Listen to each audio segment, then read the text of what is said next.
തെരഞ്ഞെടുപ്പിൽ ജയിക്കുന്നതിന് വേണ്ടി മാത്രം മതേതര മൂല്യങ്ങളെ UDF വിറ്റ് കാശാക്കില്ല എന്ന് ഞാൻ നിങ്ങൾക്ക് ഉറപ്പു തരുന്നു. നമ്മൾ ഭൂരിപക്ഷ വർഗീയതയെയും ന്യൂനപക്ഷ വർഗീയതയെയും ഒരുപോലെ നമ്മൾ അതിശക്തിയായി എതിർക്കും.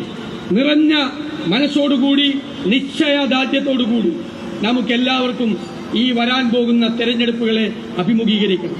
കോട്ടയം ഒരു കാലഘട്ടത്തിൽ ഐക്യ ജനാധിപത്യ മുന്നണിയുടെ കോട്ടയായിരുന്നു.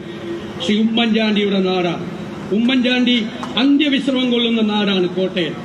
ഈ ലോക്കൽ ബോഡി തെരഞ്ഞെടുപ്പിലും നിയമസഭാ തെരഞ്ഞെടുപ്പിലും കോട്ടയത്തെ ജനാധിപത്യ ചേരിയുടെ ഉജ്ജ്വലമായ തിരിച്ചുവരവിന് സാക്ഷ്യം വഹിക്കണം എന്ന പ്രതിജ്ഞയാണ് നിങ്ങൾ ഓരോരുത്തരും പുതുക്കേണ്ടത് എന്ന് വിനയപൂർവ്വം പറഞ്ഞുകൊണ്ട് ഞാൻ ഈ UDF കൺവെൻഷൻ ഉദ്ഘാടനം ചെയ്തതായി അറിയിക്കുന്നു. നന്ദി. UDFന്റെ നിലപാട് വിശദീകരണ യോഗത്തിലാണ് VD സതീശൻ സംസാരിച്ചത്. എന്തായാലും സർക്കാരിനെതിരായ രൂക്ഷ വിമർശനമാണ് ഈ യോഗത്തിലും VD സതീശൻ ആവർത്തിക്കുന്നത്. വോട്ടിന് വേണ്ടി നിലപാടിൽ നിന്ന് വിട്ടുവീഴ്ച ചെയ്യാൻ UDF ഒരുക്കമല്ല എന്ന് പ്രഖ്യാപിക്കുകയാണ് പ്രതിപക്ഷ നേതാവ്.